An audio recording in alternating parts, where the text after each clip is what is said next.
a notion that people are a little bit less comfortable with, and that's that we're still a slave species today. So, with that, let's shred up the conventional history. Can you give us some clues into the great human puzzle, a little overview into our origins, if you'd be so kind? Yeah, thanks very much, Greg, and thanks for that intro, because it's really important to bring together, as you introduced it, the past and the present. And what is fascinating, I find, some of the presentations I did in the USA last year, when I started pulling in the current events of today and the complete and utter enslavement that we find ourselves in as a species today, towards the end of my presentation, some people got a little confused, and then they approached me afterwards and say, why are you bringing politics into archaeology and origins of humankind? Why are you mixing the two? Right. And I was astounded to hear that, because what is really critical for us to realize is that we are a product of our past. And if we don't know who we are and where we come from, how could we possibly think we know where we are going? And that might not make sense to some people now, but believe me, by the time you've gone through this body of information, especially what I'm going to discuss with you today about the origins of humankind that we find here in South Africa and in Southern Africa, there can be no more guessing or doubt about that. We present physical and scientific evidence. You see that it's a continuum and a continuation for thousands and thousands of years of control and abuse of the human race that results in who we are and what's happening to our species today. And that's critical. So let's get back to your first question, or what you started off with, the origins of humankind in Southern Africa. Sure. This is a fascinating subject. I don't think there's anyone alive today that hasn't asked themselves the three sort of holy grail questions, I guess you can call them, what I call the great human puzzle. Who are we? Where do we come from? And why are we here? And the moment you ask those questions and you start scratching around and looking for answers and clues, very quickly you realize that that is a bottomless pit of layer upon layer of clues and disinformation and misinformation, and you've got to wade your way through these layers of very interesting research and stuff. And that's why it is a field of research that so many people are attracted to. And I guess I was very fortunate to find myself here in South Africa, where many people for many decades have been saying that this is the cradle of humankind. And it's been interesting for the last several decades how the so-called cradle of humankind has shifted from sort of East Africa, from the Tanzania, Kenyan area, where the Leakeys have been doing a lot of archaeological work and sharing their research on the early Australopithecine remains and so forth, and reaching conclusions that humanity has evolved out of those kind of little cretins and so forth. But as more and more research has found its way into mainstream, you find this origins of humankind making its way further south and further south until it finally ended up here, right here in smack bang in South Africa, in which we now call the cradle of humankind, and one specific place, Sterkfontein Caves, which is just outside of Johannesburg. The only problem with the Sterkfontein Caves, just like with all the other archaeological digs and these conclusions that they reach, in which they very strongly promote the sort of evolutionary process from ape to human, there are no evidential intermediary steps. There is no missing link. And that never-ending quest for the missing link continues until you step outside of that box and you come to where I now am and find myself in the mountains of Mpumalanga, and you start looking at the vanished civilizations or the mysterious stone circles of Southern Africa. And suddenly, everything that you've read in all the books of Zecharia Sitchin, that many people still are trying to, prove to be false and so forth. And once you realize that I've now presented the physical evidence of what Zecharia Sitchin has been writing about for 40 years, 50 years before he died, and the texts of the Sumerian, clay tablets and the translations that speak about the Abzu and the great gold mining empire of the Sumerian entity Enki that established this vast gold mining empire in this place called the Abzu. And you start connecting the dots, you realize that this is it. We have found, and I'll present the physical evidence of the Abzu, irrefutable evidence of gold mining, stone tools and artifacts that go back way over 200,000 years. And I think we close the loop of any speculation or hesitation that this must be what the Sumerian tablets refer to as the gold mining empire of the so-called Anunnaki. And once you get into the Sumerian tablets, you realize that that's really what they deal with. They deal with the Anunnaki gods, these beings that arrived from some distant planet. There's still much speculation as to what the planet was called. Some people call it Nibiru. Zechariah Sitchin calls it Nibiru in all his work. The Anunnaki gods, the gods of heaven and earth, and therefore Sitchin calls them the Anunnaki, as in un in heaven and ki being earth. So the Anunnaki, the gods of heaven and earth, that came to earth looking for gold, and they found it in huge quantities right here in southern Africa. So yeah, that's really what I present, and it just grows into a beautiful story the deeper you dig. Yeah, I mean, it is fascinating to think back. The first time I'd heard about this material, I started thinking about just our culture in general, the worship of gold, which is just so odd. Even in the ancient world, everything being made of gold, and it goes today. Like everybody's talking about dumping your U.S. currencies or your Western currencies to get into gold, because gold is where the real value is. And it's really no different than another, element or another thing you would pull out of the ground. But maybe this this fascination with gold comes from an ancient teacher like the Anunnaki. Yeah, it's critical to also draw a distinction between these Anunnaki, or the gods of ancient times, and all our ancient texts, which includes the Bible, the Quran, and all the Hebrew writings, from the Mahabharata, the Vedas, and the Mayan texts. They all talk about the gods. All ancient cultures talk about our ancestry, the human ancestry, coming from the stars, that our ancestors came from the stars, that the gods came down from the sky and created the humans. Now, every single ancient culture talks about that. We have somehow been taught, and slowly but surely over a few hundred years, been told that that's all a bunch of nonsense, and that we know exactly how this human race came to be. And we started teaching our children this, the story about the ape man on all fours, slowly but surely standing up and then walking upright, sitting behind a computer. That's all as nonsensical as anything else you can come up with. That's just another theory that has never really been proven. And I need to remind people, which I do in my presentations, that it still remains a theory of evolution. It is not a fact of evolution. It remains a theory of evolution. But we've started teaching it as fact. And many people now believe that it's a scientific fact, which it is not. Mm-hmm. Just like it's the theory of the origins of the universe is now being put to the Big Bang. The Big Bang is where the universe comes from. Well, that's just a theory. We don't know where the universe comes from. So all these things, and even Einstein's theory of relativity, these are all theories. But because our education system is completely and utterly controlled by those who print the money, and we're going to come back to that, you realize what the agenda is. And once you start seeing the obsession with gold, the control of humanity, how humans have been controlled and manipulated over thousands and thousands of years to where it leads to today. The same group of people that were controlling the money 6,000 years ago, when we find the first Sumerian clay tablets and the first references of money and banks, and the temples in Sumeria that acted as banks, and the priest kings that acted as the first bankers. It's spectacular when you start putting that together. You realize that nothing has changed, It is crazy. I mean, we talked a little bit about the physical geological evidence, the stone circles, the gold mining things that you found, the tools.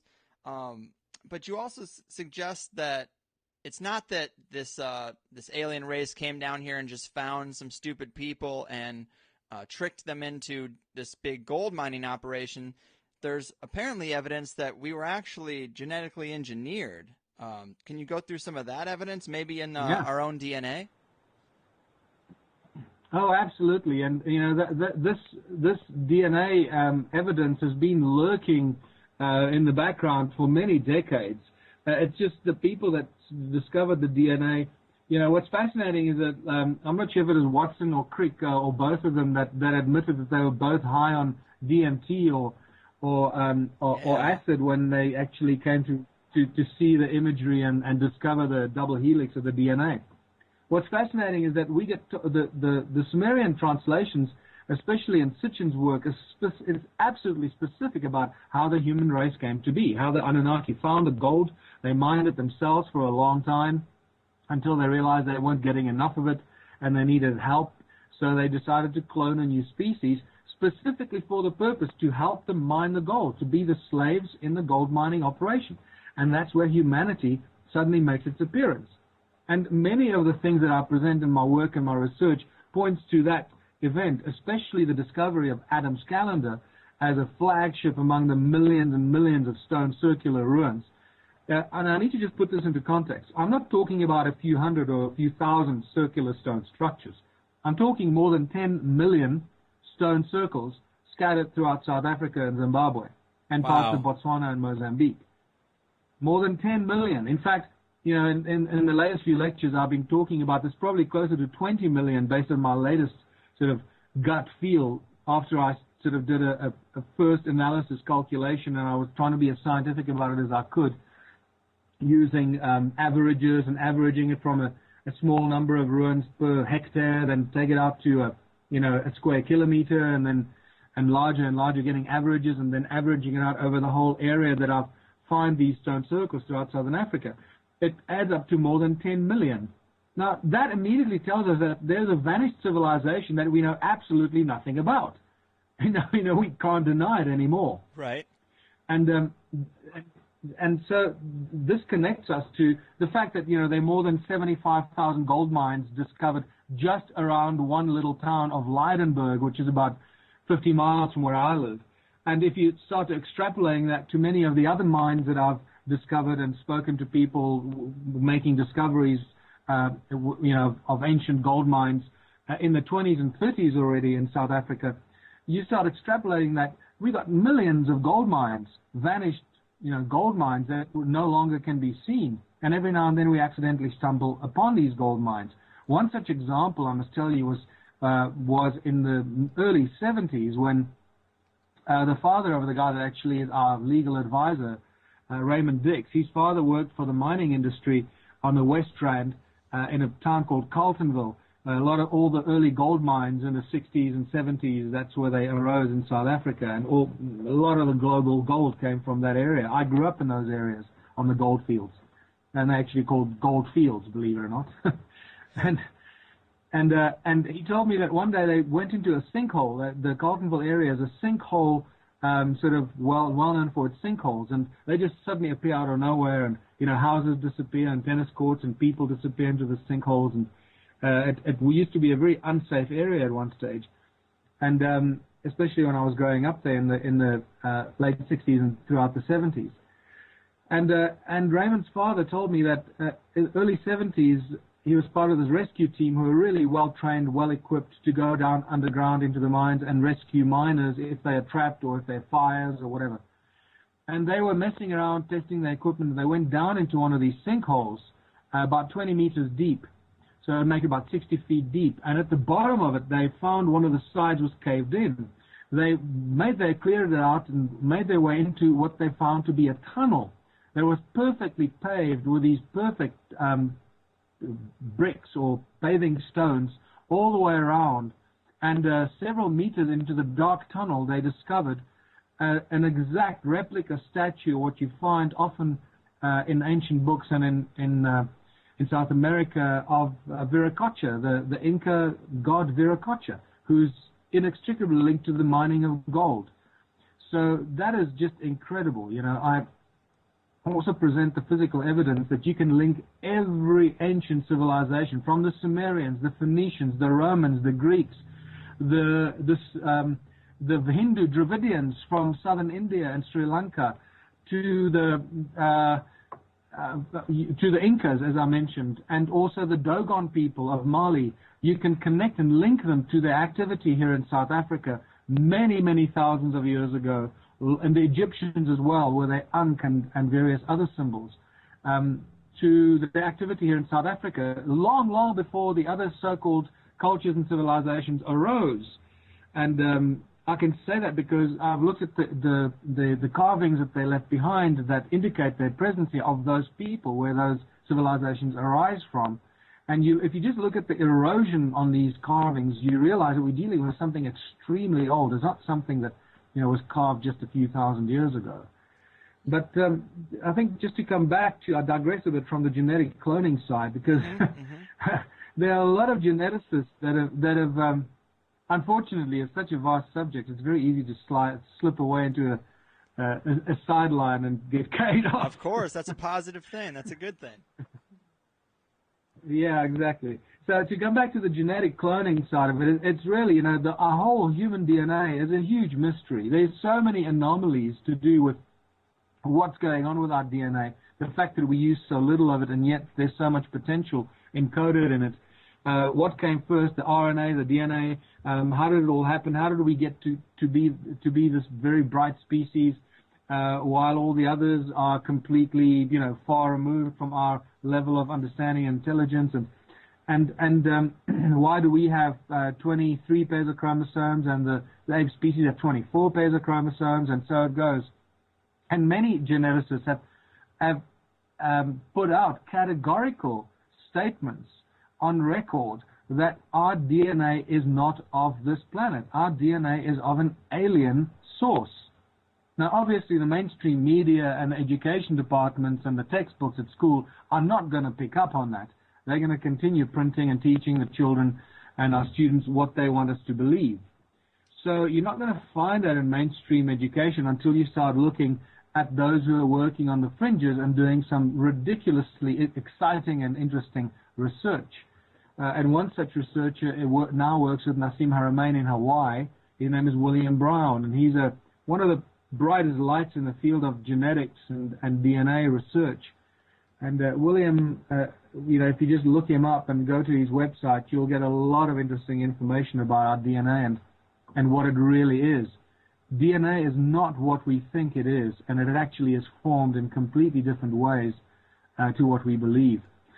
And that makes it even more interesting and exciting, because that brings us to the many belief systems that we find in ancient cultures. Not only that the human race was created by the gods that came down from the sky, that all ancient cultures keep telling us about, and we keep denying it because our textbooks say so, but they also tell us about how the universe was created and how everything came into being. And at the foundation of that is this thing called sound or resonance. And that's fantastic, because you start seeing very important breakthroughs in some of the leading scientific research, especially also Nassim Haramein with his resonance project, and more breakthrough research, like, for example, even nerve endings, share their information with the nerves, and the synapses that in our brains are actually, information gets transferred via sound waves and sound patterns. And you start realizing that sound is at the core of all these things. And that's really critical, because that's what I've discovered these millions of stone circles are all about. They generate huge amounts of sound energy. And that then leads to the conclusion that whoever built these were incredibly advanced in their knowledge, their understanding of the laws of nature, and then what they did with it. And then obviously the obvious conclusion is, and the evidence points, it was all about the gold. Yeah, I mean, let's talk about the, you mentioned sound a little bit. You've put a lot of emphasis on the power of sound and resonance in some of your speeches, and it seems like most of the knowledge that our ancestors had, whether you're talking about this sound technology or the flower of life knowledge or the things that they've embedded in some of the ancient symbols, a lot of that's been lost or gone underground. But can you tell us a bit about sound and what you've discovered about it? I mean, you seem to consider it a lost energy system. Well, Yeah, absolutely. Because I really believe that this is what Nikola Tesla discovered. Well, I must just tell you, just in case your listeners are still not getting it. Every one of these stone circles, these 10 million stone circles, or more than 10 million stone circles, is a sound energy generating device. Okay? There's no doubt about it. There's scientific measurements, and each one resonates at very, very high sound frequency. In the gigahertz, the lowest we've measured, this is the lowest, is around 10 gigahertz. Now this is insane. You don't measure sound frequencies in the gigahertz in nature. It just doesn't happen, right? Remember that our hearing only goes up to about 16,000 hertz. Right. So, the gigahertz is way up there. It's extremely high frequencies with extremely high energies. The higher the frequency, the higher the energy. So as a result of these very high sound frequencies that these stone circles vibrate at, they generate huge amounts of electromagnetic energy and electromagnetic fields that we've also measured. So this is not just speculation. This is scientifically measured, proven, and shown in the work that I've done. And so we've got free energy devices sitting here staring us in the face, and we don't know how to use them. Except, I believe this is exactly what Nikola Tesla found when he built his, Tesla Tower on Long Island in 1902 or 1903, whenever it was. And I believe he actually discovered the sound frequency and the resonance of planet Earth and was able to tap into it and then convert that sound energy to his radiant or his non-lethal form of energy that he could beam anywhere around the world and could put to use, whether it was in airplanes or ships or cars or lights or whatever, without killing anyone. And that's why it was removed from the face of the earth, because you couldn't charge for it, and J.P. Morgan obviously wanted to make sure he could charge people for the electricity that Tesla developed. So you start seeing the layers of deception and control creeping in here and crawling in here. And I've been asked on several occasions I'm lying, I've been asked on 2 occasions to appear on Ancient Aliens, on the TV show Ancient Aliens. Yeah. And after about a month of talking to the producers of Ancient Aliens, suddenly I get an email saying, sorry, we'll no longer be interviewing you. And I've been wondering about why that is. And it suddenly hit me that, most of what they talk about on Ancient Aliens is really exciting and interesting information, and it has incredible discoveries and so forth. But when you get to showing physical evidence of ancient sites that actually are energy generating devices that still give us energy, that cannot be denied, we show it scientifically, that changes the game completely, doesn't it? It does. Yes, it really does. And it's no longer speculation. It's no longer maybe it was, or maybe they were doing that with it, because now we know exactly what they were doing. And my gut feel is that, remember, the History Channel is still controlled by the same Illuminati families that run the global media syndicate, and they sort of drip feed the information to the mainstream and to the global populace. And I think that telling the global people that we're sitting on 10 million free energy generating devices in South Africa, and they're not just here. I found them all over the world. In fact, Area 51 has got a bunch of them as well. Once that information gets out there, that's not going to be good for those who control the energy grid and the enslavement of the human race through controlling the energy supply. Well, let's talk about how did the situation change? You have the Anunnaki here. You have a slave race of humans that have been engineered. Was there a rebellion? What happened to the Anunnaki? Did they leave, or did they just go into the shadows? Very important question, and a very, very question that doesn't really have very clear answers. The big let's move backwards. What is happening with the gold today? It seems like there is no gold on Earth. All the gold's missing, right? Right. Think about what's going on with the gold. All the countries that are suddenly looking for gold from the United States or deposited with the USA. Germany last year was looking for their gold and were told, sorry, we don't have your gold. I think it was about 3,500 tons of gold that Germany had deposited with the USA, and that gold is gone. Brazil wanted its gold. They were told, we don't have your gold. Venezuela, Chavez wanted his gold. And, why do you think the Western leadership was so vehemently opposed to Hugo Chavez, who was a darling of the people in Venezuela? Because he was completely opposed to the draconian control of the people by the rest of the global powers, and he was moving in opposite directions. So of course they didn't like him. Mm-hmm. and then so the gold is a big question. What's interesting, this is just what came up the other day in one of my presentations, is when you spell the word gold, if you take the L out of gold, you get God. And L, as in EL, is shortened version of the Elohim, the gods of the Bible. Remember, the gods of the Bible, Elohim is a plural, so it's always the gods, never the singular God, as it was incorrectly translated or manipulated into incorrect translation. So you start realizing that even in some of the encoded language that we use, there's a very interesting crossover. And this might sound like a silly little remark that I'm making. Let me reassure you, this is not a silly little sideline issue. This is deeply encoded, numeric, energetic structure that is encoded into our language that we are completely unaware of. And that is directly connected to the so-called Tower of Babel incident, where the gods said, let us go down and confuse their language, because if they can do this, they can become like us.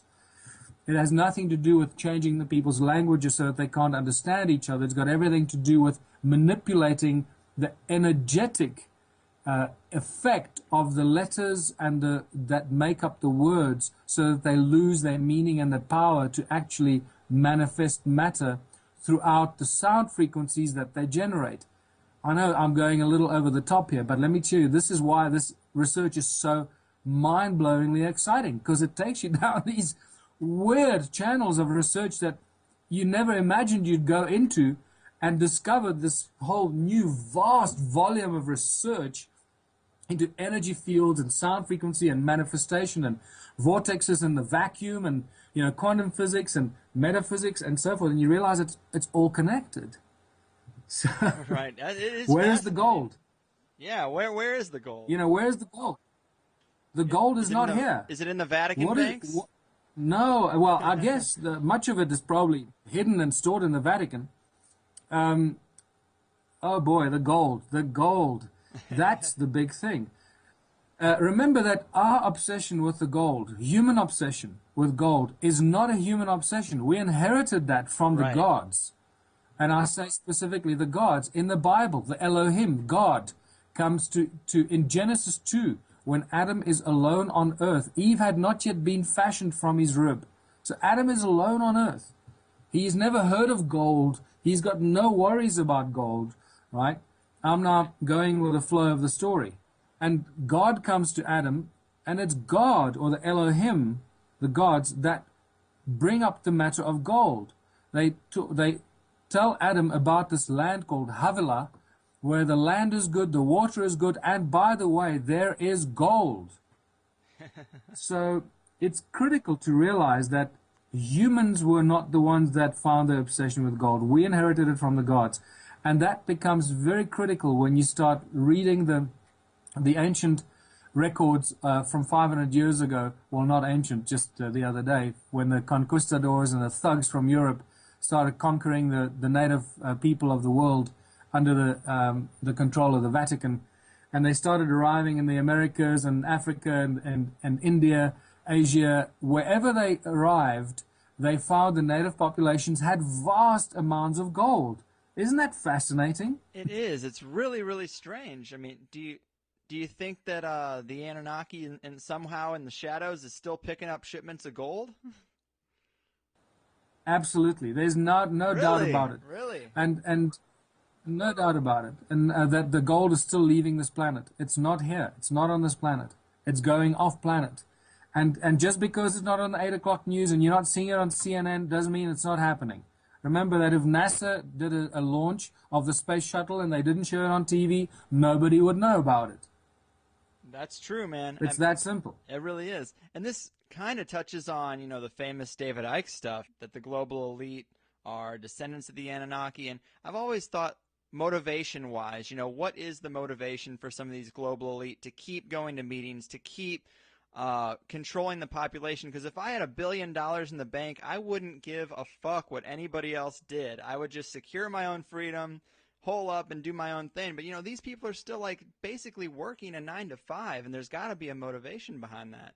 It's all about total control. It's all about total and absolute control of the human race. And this is where it comes to where we are today.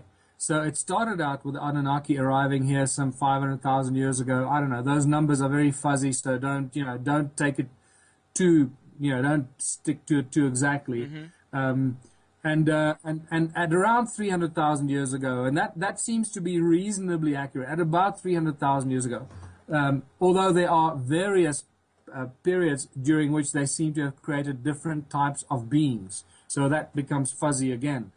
But at around 300,000 years ago, we see the sudden appearance of Homo sapiens, or the species that we seem to belong to today. There weren't many races. There was one race. Okay, so that becomes another huge question. Well, where do the different race groups come from if we all come from the same seed? That's a huge problem. Okay, ask any geneticist that's really looked into this. That's a big problem. Where different race groups come from. And then and the Anunnaki created this new species, and this is, by the way, where Adam's calendar comes in. That was discovered by Johann Heine, my initial colleague in the research into the stone circles. Johann Heine rediscovered Adam's calendar, which I called it Adam's calendar after I started researching it, in 2003 by accident. And later I discovered that it's an ancient site known by the African shaman, especially the famous Zulu shaman Credo Mutwa, who is probably the preeminent shaman in Africa, one of the most important knowledge keepers of African and human history. Credo makes it very clear to me and to everyone else that Adam's calendar, or as he calls it, Inzalo Yelanga, which means birthplace of the sun, as in S-O-N, the son of the gods. This is where humanity was created by the gods. And that's it. It's as simple as it is. If you don't want to believe it, that's fine. That's your own problem. Get on with your life. Go to your 9-to-5 job and, retire and die. Right. Otherwise, get caught up in this amazing new wave of information that's reaching us. Realize that it's far more mysterious and intriguing than we could have ever imagined. So here we find ourselves at Adam's calendar, or Inzalo Yelanga, and that is the flagship among all these millions of stone ruins, because that, I believe, is actually one of the portals that they used to beam the gold up from. And I have plenty of scientific evidence for making such a ridiculous and outlandish suggestion.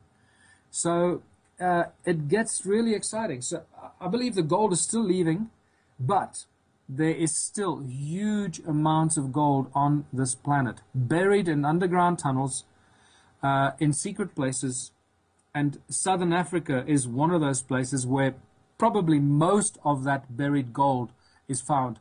The Mesoamericas and South America, Peru, Bolivia, and so forth, that part of the world has got huge amounts of underground tunnels with huge amounts of buried gold. I'm talking about processed gold, not gold in ore. Processed gold bars and coins that are lying in these tunnels. Now, the technology to find that exists. There are many people that have this technology, and I've been privy to such information from the guys that have been researching it. And when you start seeing the amount of gold that is hidden in these tunnels, it raises a whole lot of questions. The fact that they're still processing it and getting it off this planet under the cover of night, or away from out of sight, and making sure that those areas are secured and the gold gets extracted and removed and nobody knows about it. Yeah, that is really wild. I mean, so you got this system where we've been programmed to worship gold. We've been programmed to be controlled by money. And let's switch gears a little bit and talk about money in the modern world. I have a ton of guests that come through and talk about lies and corruption and ending the Fed, etc. But 9 out of 10 times when I try to take it a step further and say we should get beyond capitalism altogether, it's like a switch goes off in their head and they immediately start defending capitalism as if they're on trial during the Red Scare. I mean, can you break down for the people how how money and capitalism are like a big part of the foundation of our problems.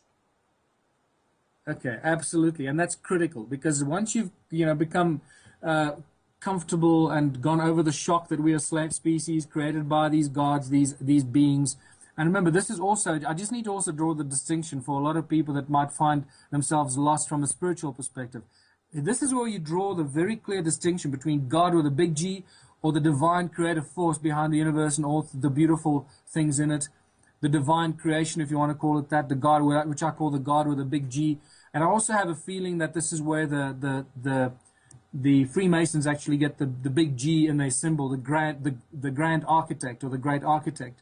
I believe that they're actually referring to a similar kind of entity, or the sound, the Aum, or the Word of God, right, that created the universe and all things in it. And you draw a big distinction between the God with a big G and the gods with a small g, the gods of the Bible that you most come into contact with, and the gods that we read about in all ancient cultures that just were advanced beings from another planet and probably many other planets that came to Earth, found gold, manipulated their way, abused a species that they created for their own benefit, and created all these rules and regulations so that they could carry on controlling the people and the beings that they created. All the time knowing and being very acutely aware of what we have been told in great detail for more than 50 years now by Star Trek. And if your listeners don't know this yet, most of the stuff you ever see in Star Trek is accurate and true. Yeah. And one of the key things that we are taught in Star Trek is this universal law called the Prime Directive.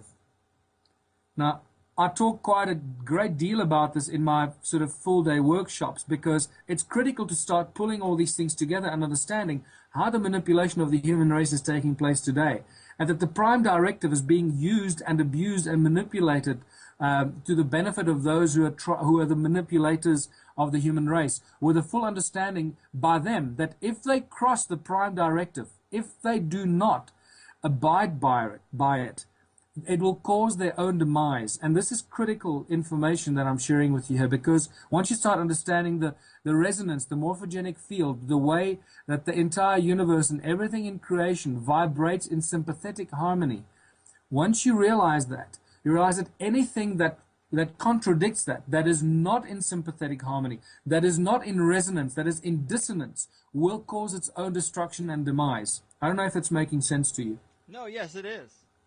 Yeah, so it's really a very simple principle. So the guys, call them the Anunnaki remnants or whoever they've become.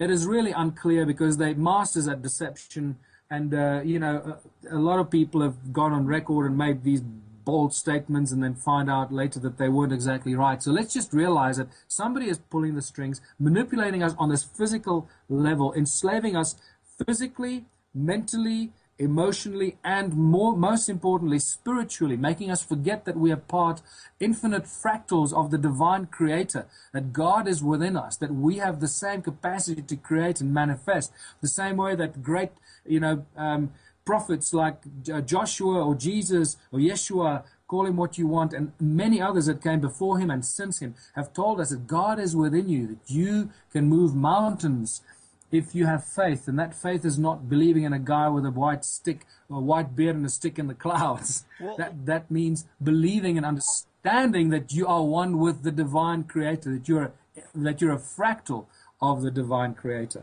I hear what you're saying. Let me ask you one quick question though about this, as we're talking about spirituality, before we get into some of the monetary control stuff.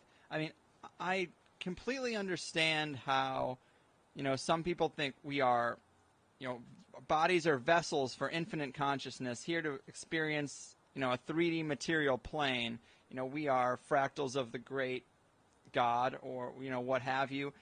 I understand that, but then also the fact that we are genetically engineered, it almost seems like the two are in opposition. I can't seem to rationalize that, because in the same way we make computers, it's like they made us, and I see like we wouldn't have a natural place in the universe. So how do we then become beings of consciousness? Right, and this is where the work of Enki comes in. and I believe that I have some sort of a metaphysical connection to Enki. And a lot of this information is either revealed to me in weird ways or in other literature and so forth. And I guess this is why I've been making these discoveries, because this is all Enki's work that I'm sharing with the world, this mining operation here and so forth. Enki was also the guy that had the knowledge to do the genetic coding and the genetic manipulation into creating the new species. And Zecharia Sitchin goes into great detail in more than 14 of his books into how this all happened. And this is where Enki's work comes in. He realized that by creating a primitive species that was trapped and could not evolve consciously, he would be contravening the prime directive. And therefore, he created a creature, and it's very clear in the translations of Sitchin, and this is fantastic when you start putting these pieces of the puzzle together, where you read where he encoded and I love the name that the Sumerians tablets give the DNA. They call it the entwined essence, which is so much more eloquent than DNA, isn't it? Yeah, that's good.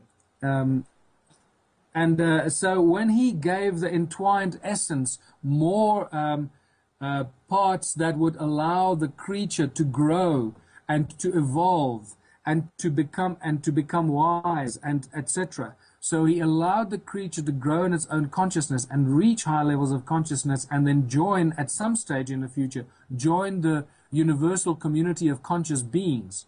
Okay, so that is really the process that he started, knowing that at some stage they would lose control of the slave race that they created, allowing them to become beings of their own consciousness. That was overridden by those who didn't want to let go and didn't want to allow this new species to reach their own universal, harmonious consciousness with the divine source from which we come.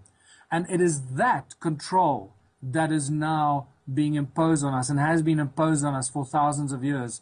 And I think it probably started happening from, my research seems to indicate that it started to happen, that control started to happen after the Great Flood about 12,000 to 13,000 years ago, or around that period, after which a lot of this whole vast gold mining empire was destroyed by the flood. A lot of that evidence is found here that I present in my workshops and presentations. And so Enki allowed us to grow consciously, and it is now we're at that point where we are discovering our divine seed in our DNA, and that we are ultimately destined for rejoining the source. And I believe that many of the breakthroughs that we've had in science and physics, especially quantum physics, I believe that, like, for example, the double slit experiment is a beautiful example that actually is the key and critical evidence, and that gives us the tools to understand or allow us to move back and allow us the understanding to reunite with source. Once we start understanding the really strange nature of matter at a quantum level, that it completely contradicts the, Newtonian physics, and supports much of what ancient cultures have been talking to us about, and about the power of thought and mind and how we can manifest and so forth.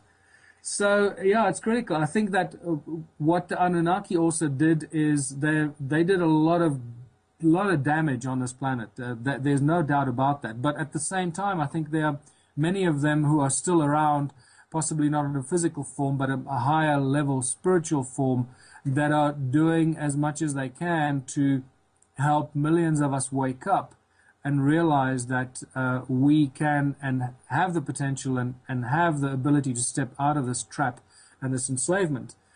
And money is the tool of enslavement. So let's come back to this money. I think it's important at this stage. Absolutely.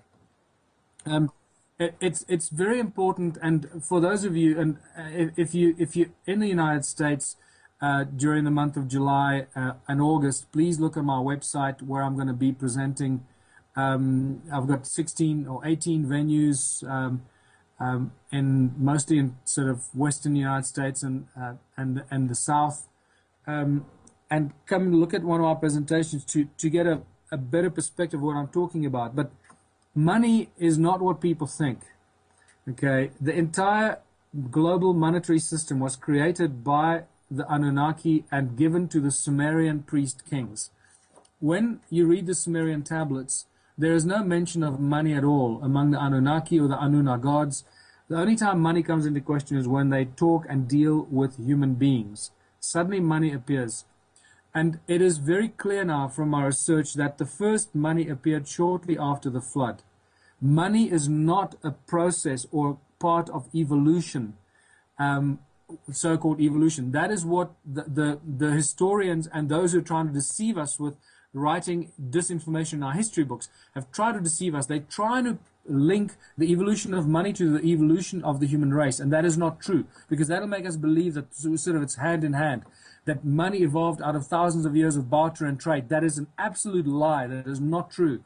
Money suddenly and mysteriously and overnight appeared in humanity, and I found the physical evidence for this the other day. It is brand new information, and you know, you've got to scratch and look around for these things, and it's once again in the form of a Sumerian clay tablet that is in the British Museum of all places, right there in plain sight, as it always is, isn't it? Yeah.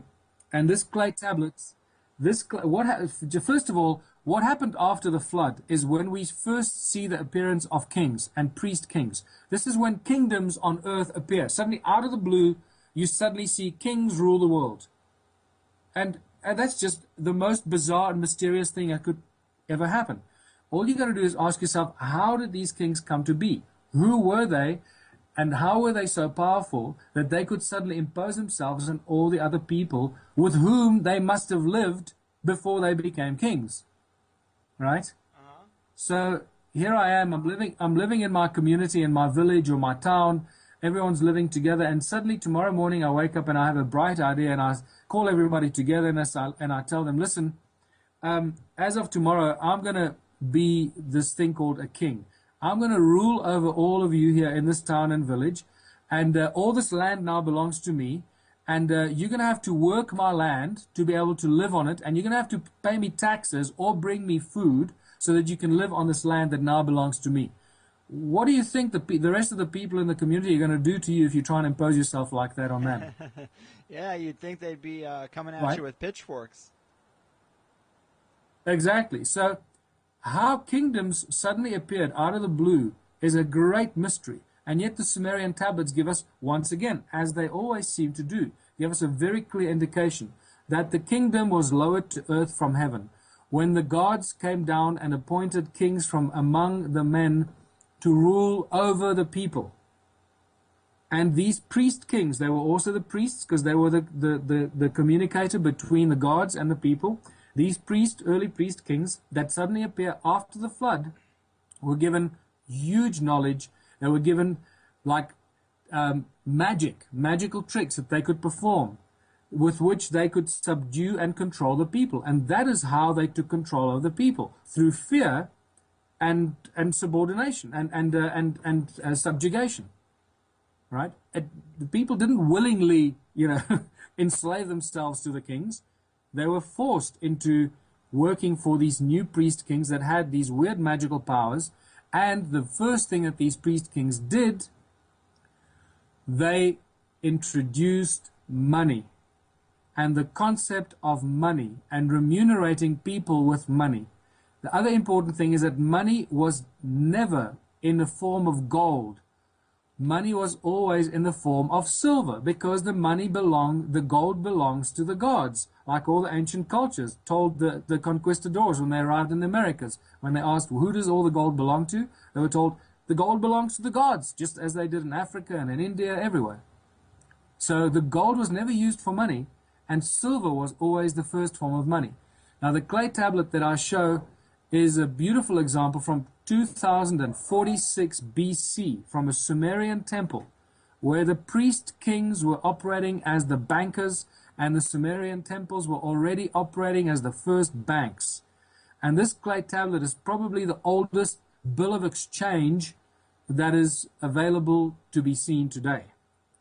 It's spectacular, and it records Wow. in writing in a clay tablet the deposit of 8 silver shekels into the bank, into the temple, to the priest king by this guy, and in return he gets given this clay tablet. It's spectacular. Wow. Nothing has changed. Yeah, that is crazy. And it's, I guess, the hardest thing to wrap your head around for some people is that this same mechanism would have lasted so long. But I feel like you can look into some Yeah. neighborhoods just here in Southern California. You can see families of old money that has been there for how many generations? I mean, it doesn't take that big of a leap of faith to see that when something is instilled on people that it doesn't go away without some type of real radical change. It's still here today.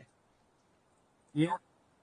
So, once you start realizing that money was synthetically introduced as a tool of enslavement, and I mean of absolute control and absolute enslavement, it just replaces physical enslavement. You still have to work for those who control the money.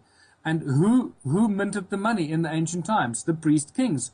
Who wrote the bills of exchange? The priest kings. People couldn't read and write in those days. People could only read and write from very recently. Very recent years, there's still millions and millions of large percentages of uneducated and illiterate people in the world. So only those in ancient times, only the priests and the priest kings and their scribes could write and could issue these bills of exchange. So they could do what they want with those people and put the royal seal on it and take total control of the people for already more than 4,000 years ago. That's how far the evidence goes, and I believe it goes a lot further back in time. So the same system goes today. Those royal bloodlines have been in power and control of this planet for thousands and thousands of years. David Icke has shown that in great detail, and many other researchers. I don't have to redo that. I'm just picking up and showing the link of money and how that's been controlled together with the origins of humankind, the gold mining empire of Southern Africa, and where we are today. And unless we get rid of money, and unless we stop using this form of control that these banking families are imposing on every single living, breathing human being through our governments, through our large multinational corporations, until we stop using their private money, we will remain forever enslaved. That is the big awakening I believe we all have to go through. Man, I completely agree with you there, and that's what's so scary to me and off-putting when somebody defends capitalism so aggressively and refuses to think that there could be an evolution beyond that. But you actually, before we go, I want to talk about the system that you suppose, which is Ubuntu contributionism. Can you tell us a bit about what that is? Yeah, it's a simple system that's been used for thousands of years by native people of the world. Every native population around the world used the system of what Africans call Ubuntu. And I called it contributionism when I first wrote Slave Species of the Gods. I realized that we need to move beyond money, that money is the absolute tool of control. It is the hurdle to all progress. And, without money, we can't seem to do anything. The moment you remove money and you just put people there and their will to create and to develop and to initiate, to invent and to build and to construct, you suddenly have this huge abundance. So I propose the system of Ubuntu, which has the 5-point mantra: no money, no barter, no trade, no value attached to anything greater than anything else, because all of our contributions are and should always be equally valuable. And finally, a system and a society where everybody contributes their God-given talents or their acquired skills and passions to the greatest benefit of everyone and all in their community. It's as simple as that. You don't need money. We need love, we need food, we need water, shelter, we need science, we need architecture, we need beautiful, we need arts and culture, we need all the beautiful things that we can imagine in the world. The one thing we don't need is money. That is the one thing and the hurdle that prevents us from getting all those beautiful things that we've all been imagining in our lives. And to maybe finish, because I see we've done an hour already, Yeah. it's really important to realize that a lot of people argue, say, oh, it's not, money is not the evil, it's the love of money. No, you're still disillusioned. You're still trying to find some sort of an answer that money should be used. No, money is the reason why we are so screwed up. Money is the cause for all the problems. It's the presence of money. It's the mere presence of money that creates all the problems. The moment you remove money, all our problems, the crime, the greed, the gluttony, the 7 deadly sins, the envy, all that disappears. No hoarding. You don't have to worry about anything because everything is available to everyone all the time. Now, in my new book, which is about to be released probably in the next week or two, hopefully before I go to the USA, it'll be released as an ebook first, so check out my website for that. In there, I'll go into great detail about the history of this, how it all connects, and how we should start moving and thinking about moving into these Ubuntu communities that work without money and creating abundance on every level of human endeavor. Man, that is awesome. And that book in particular is something I definitely would like to get my hands on. I mean, this is something that I've been preaching for a while, and I face so much resistance in talking about the fact that money is the problem. And one of the biggest points of resistance, if we can say a few more things before we go, is that a lot of people would argue that we don't have the technology or resources to have unlimited energy, water, and food for everyone on the planet, and that money is an artificial barrier between people and resources, which is a necessary evil to manage those resources. But what would you say to those people? That's just a fallacy? It's absolute hogwash. They don't know what they're talking about. They're just regurgitating the propaganda they hear on the news or read in the papers. It's absolutely insane. We live on a planet of abundance. Abundance. I mean, there are people that grow enough food in 6 square meters to feed a whole family for a whole year. You know, there are examples of abundance around us. But unfortunately, those examples are never shown. They are suppressed. People are prevented from growing their own food. Some places in the world, you're not allowed to grow your own food anymore. Monsanto is destroying our natural crops and our Eden seeds, if you can call them that, so they can control the food supply. It's all about absolute control of the human race so that we can continue being enslaved.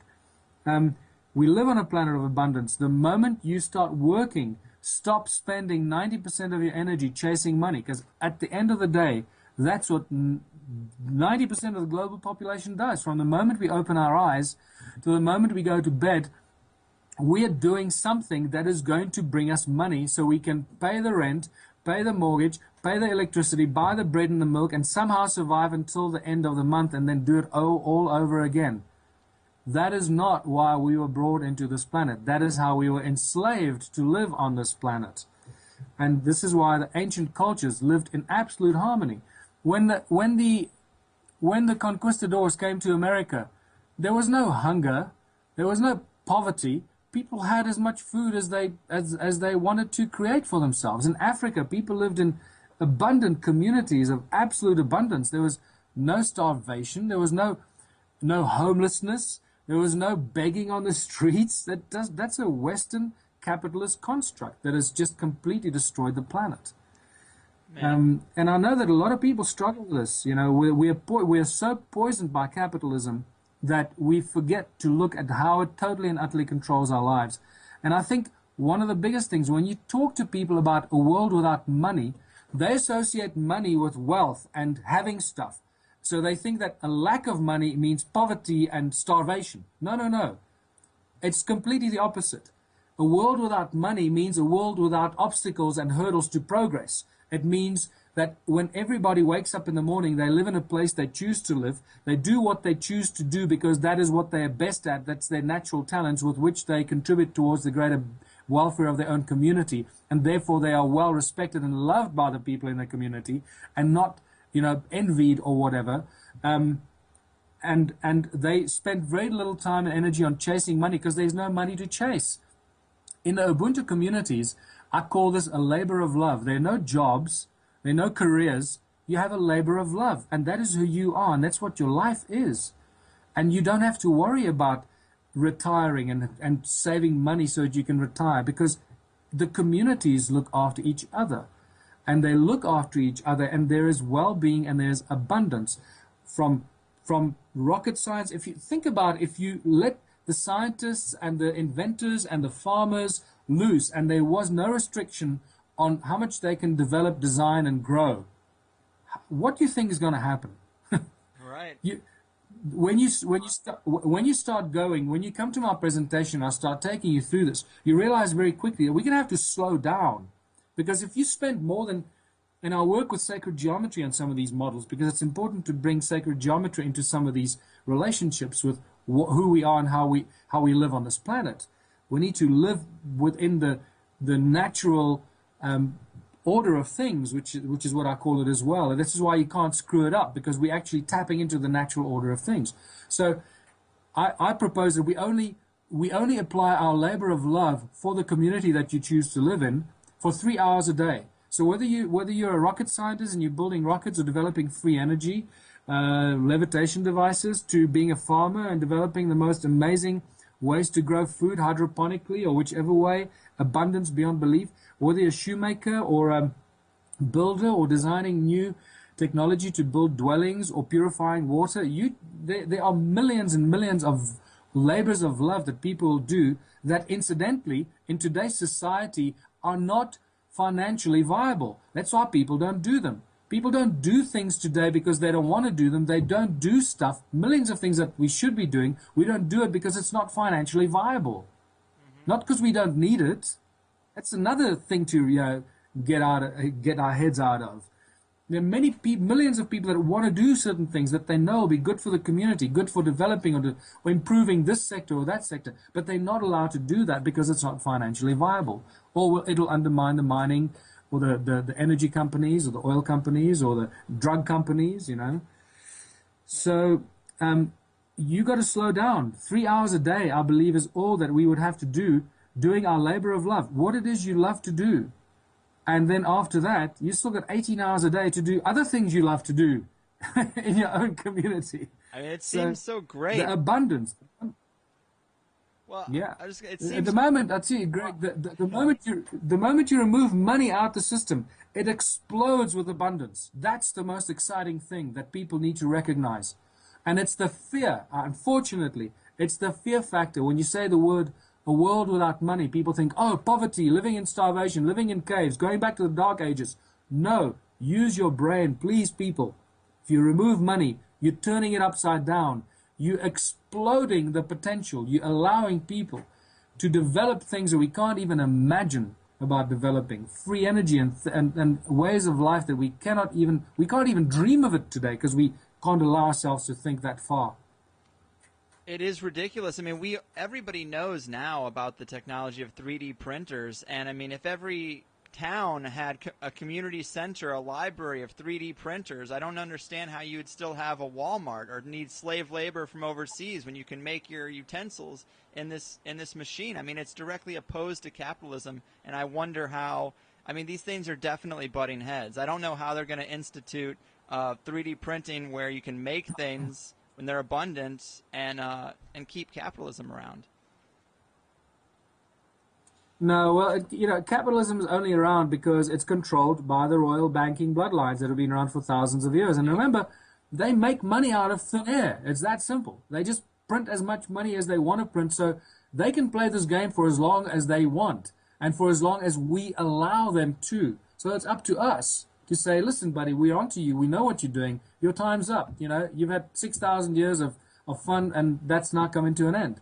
And this is why I believe that this 2012 period is truly where we've entered the new age, and where people are waking up rapidly and realizing what's been done to the human race for such a long, long period of time, and standing up and saying, okay, that's it, no more. We've had enough. We're going to take back this planet. We're going to turn it back into the paradise it's supposed to be, and live our lives the way that God, our Creator, intended us to live our lives in abundance, and giving effect and using our God-given talents with which each and everyone is born, because that is what we are supposed to do, to use our talents.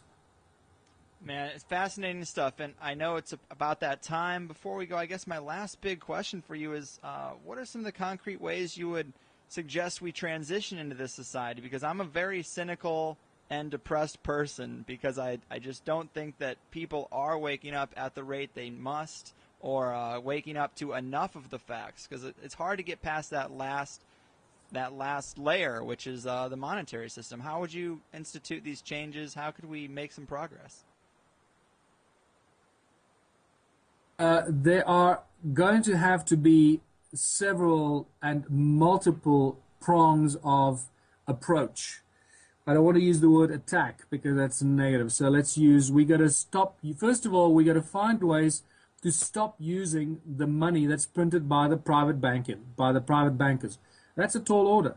But we got to start planning an alternative currency system. First of all, we're not going to go from zero to hero overnight. There are going to have to be several transitional steps and stages that we have to go through as a society and different communities to go from complete enslavement by money and capitalism and weaning ourselves off to the point where we don't use money at all and realize that we have abundance beyond our wildest dreams and we don't even think about money. So I believe that the small towns and villages and communities that are, far out of the urban city areas could be the seeds of this off-the-grid, completely self-sufficient and self-sustained communities that start to spring up from there. Once you've got fresh water and you're generating your own energy, and hopefully free energy will be here very soon, and that'll collapse the cartel very quickly.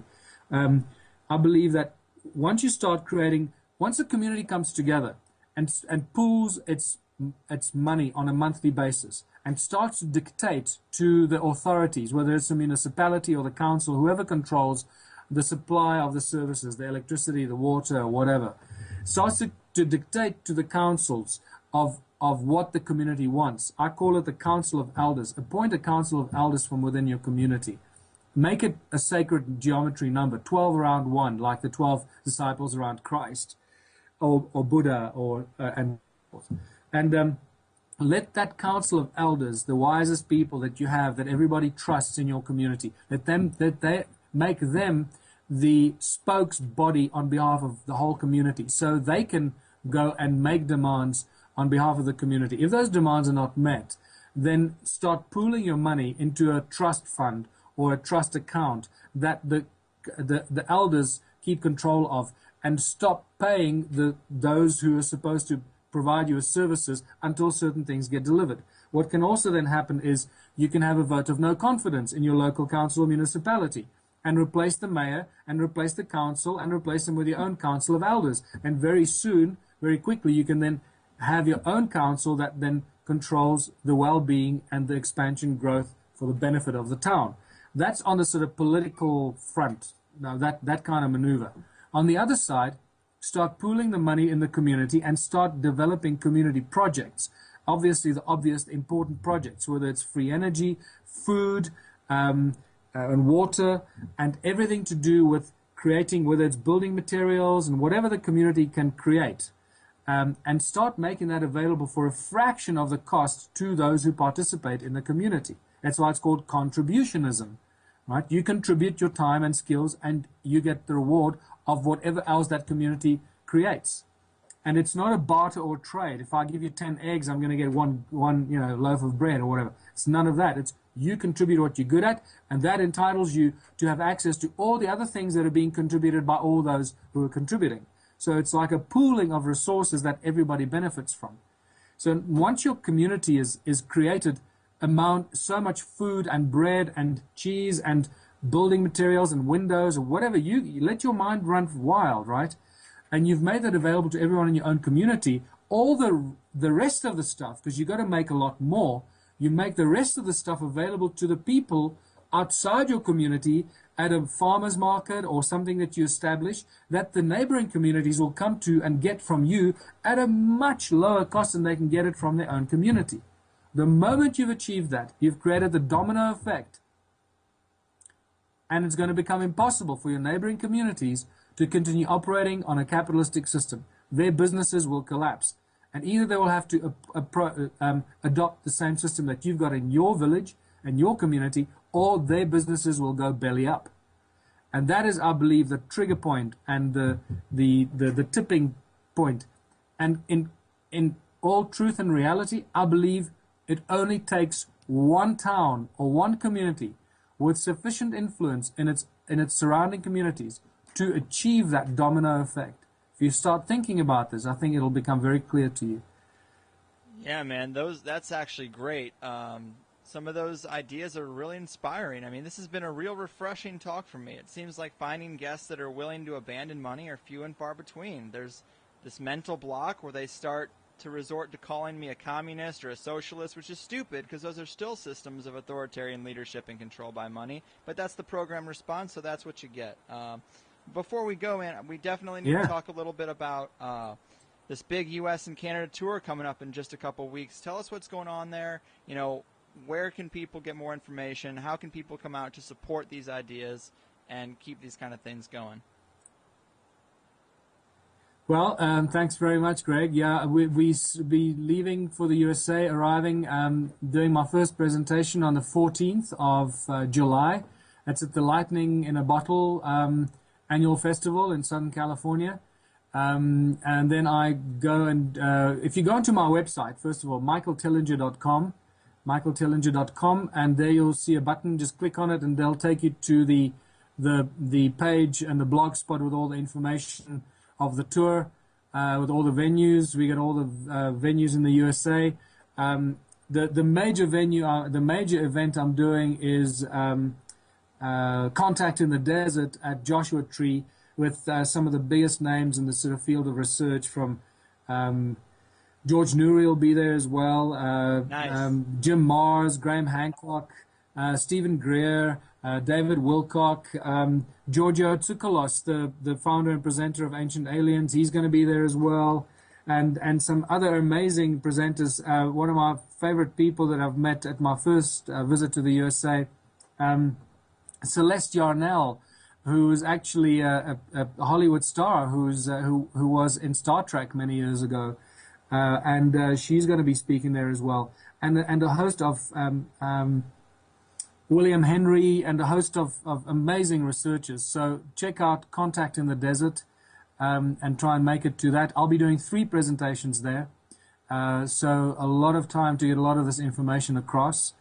And then we'll be doing the following cities. I'll just rattle them off, but you'll see them on my website. We'll be doing Hawaii, where I'm presenting to Nassim Haramein and his research team, all my research on the sound and the energy devices that I've discovered here. And that's going to blow their mind. I know once they see what we've got here, it's going to just, it's a whole new paradigm shift that your brain does, you know. Yeah.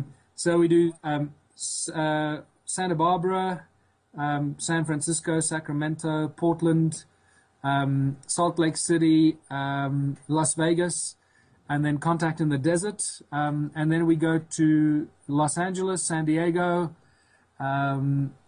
Phoenix, Sedona, Boulder, and then down to Dallas and Austin, and we end up in Chattanooga, Tennessee, before we fly out to a tour of England for another month. So it's crazy.